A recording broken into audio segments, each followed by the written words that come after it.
Bonjour à tous, bienvenue sur Citrouille et Citron. On se retrouve aujourd'hui dans le potager pour un petit tour de jardin de fin d'hiver, début de printemps. Cette vidéo, je la tourne née le 5 ou 6 mars, quelque chose comme ça dans ces eaux-là. Donc il va y avoir un délai entre le film à proprement parler, le montage et ensuite la publication. Mais comme ça, vous saurez un petit peu où est-ce qu'on en est à cette saison chez nous dans les Vosges. Alors le potager à cette saison-là, il est encore très vide. On n'a pas encore commencé les semis, tout simplement parce que les matins, il fait encore très froid. On a encore des belles gelées entre -3 et -5 degrés tous les matins, donc les semis, c'est pas pour tout de suite, il faut se calmer, même si j'ai vraiment envie de m'y relancer vu les jours qui rallongent. Qu'est-ce qu'il nous reste à manger dans le jardin? Plus grand chose, quelques poireaux, les épinards qui sont en train de repartir au fur et à mesure que les températures remontent doucement et le soleil repointe le bout de son nez. Et on a également quelques blettes qui ont survécu à l'hiver et ça je m'y attendais pas du tout. Mis à part ces légumes là, il reste plus grand chose dans le potager et il est grand temps que la belle saison redémarre. Le couvert que je vous avais montré à l'automne, il a bien gelé cet hiver, donc il va pouvoir être retourné et venir apporter de la matière organique et du coup des éléments nutritifs pour les cultures suivantes. On a voulu également se lancer dans un test. Alors Damien a voulu se lancer dans un test. Il y a une parcelle du potager qui est tous les ans recouverte de mauvaises herbes et on a beau s'énerver à désherber, ça revient. Donc il a testé la technique du bâchage. En agriculture bio, c'est des choses qui se font de façon très courante, c'est de venir bâcher le sol de façon à étouffer les mauvaises herbes. Sous cette bâche, on a mis une belle quantité de fumier de cheval.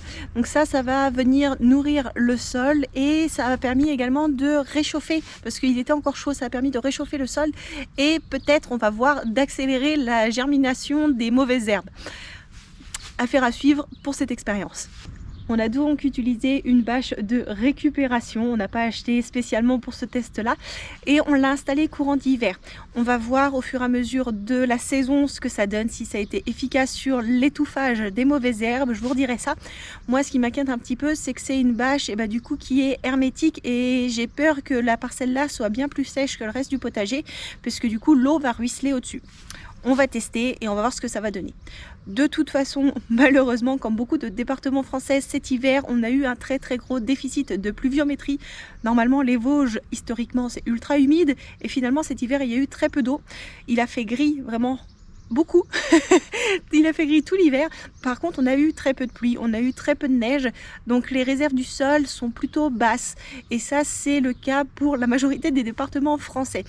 Alors vous allez me dire, de toute façon, en hiver, on s'en fiche, il n'y a rien qui pousse dans les potagers. Mais en fait, la pluie hivernale, c'est ça qui va venir remonter les stocks d'eau, aussi bien au niveau des nappes phréatiques pour l'eau de consommation, que l'eau qui est stockée au niveau des sols et qui va être utilisée au fur et à mesure de la belle saison par les plantes. Donc on va commencer le printemps avec un déficit hydrique dans les sols qui va être accru quand la végétation va pousser, elle va être en explosion au mois de fin mars, plutôt début avril, la végétation elle explose et elle a vraiment besoin de beaucoup d'eau à cette période de pousse là, donc ça va venir puiser encore un peu plus dans les réserves qui sont assez basses aujourd'hui.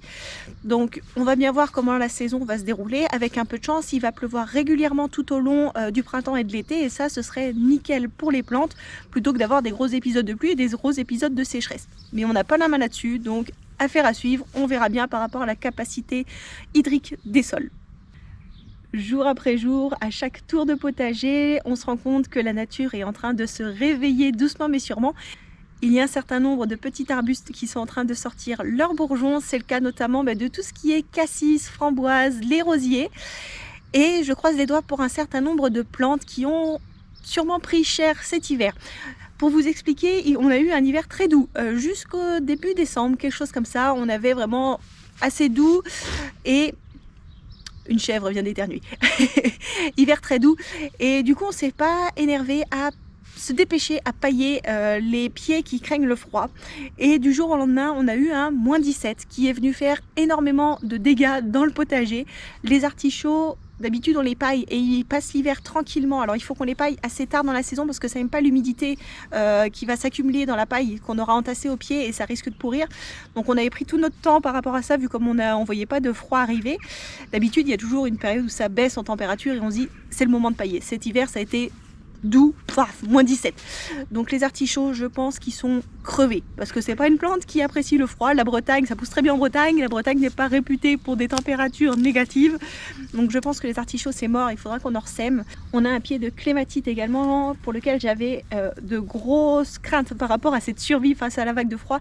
Et finalement, je me suis rendu compte qu'il y a des petits bourgeons qui pointent le bout de leur nez. Donc la clématite, elle est sauvée. Par contre, ce qui me fait vraiment peur, c'est le pied de mauve du Cap. La mauve du Cap, c'est un arbuste qui s'est vraiment très bien plu là où on l'a planté. Il a grandi de façon phénoménale en 2-3 ans de temps.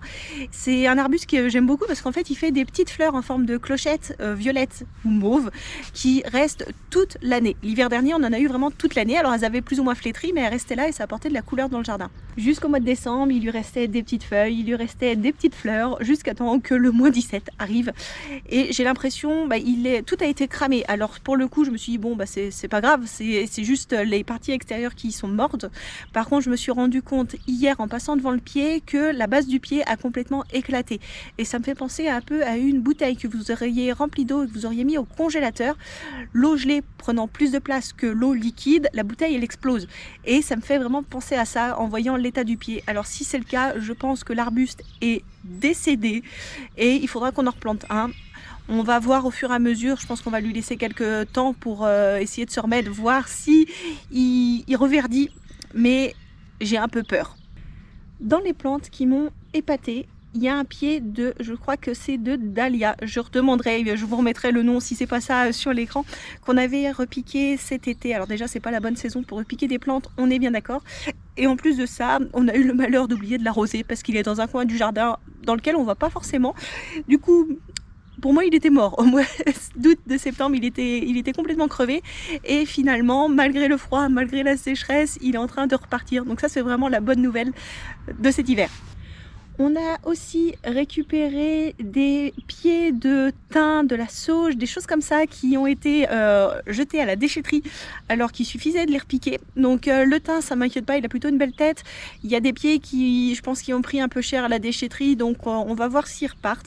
Mais c'est des petites récup qui sont faciles à faire, qui coûtent absolument rien. C'est l'occasion de redonner une chance à ces plantes qui étaient parties sur une mauvaise pente. Donc on va voir s'ils repartent. Pour les prochaines semaines, les travaux qu'on va réaliser dans le jardin, ça va être déjà de préparer la terre pour les prochains semis, pour les prochaines plantations. On va également semer en pot tout ce qui va être graines de tomates, graines de concombre et tout ça, de façon à les préparer et commencer à les faire lever tranquillement à la maison au chaud pour qu'il n'y ait plus qu'à les repiquer dans le jardin quand les températures seront bien douces. Donc ça, ce sera sûrement plutôt sur le mois de mai pour tout ce qui est repiquage. Et je vais également en profiter pour faire un petit peu de ménage dans les arbustes, genre les framboisiers, pour couper toutes les branches qui sont mortes et afin de laisser de la place pour les branches qui vont renaître cette année-ci. Alors je suis pas une grande jardinière professionnelle et j'ai toujours peur de couper les branches qui sont encore vivantes parce qu'à cette saison dans tous les cas il n'y a pas encore vraiment de feuilles, donc on voit pas. Du coup pour toutes ces découpes d'arbres, de toute façon c'est mort, donc c'est pas grave si ça attend quelques semaines. Je préfère toujours attendre qu'il y ait quelques bourgeons qui ressortent vraiment, de façon à pas me tromper sur les branchages. Voilà un petit peu les nouvelles du potager en ce début mars. J'espère que cette vidéo vous a plu. Si vous avez des retours d'expérience sur le bâchage pour lutter contre la mauvaise herbe, je suis preneuse à 200%. Et je vous invite à liker la vidéo si vous avez passé un bon moment avec moi à l'extérieur et à vous abonner à la chaîne et à cliquer sur la petite cloche pour ne pas louper la prochaine. Et moi, je vous dis à très bientôt sur Citrouille et Citron.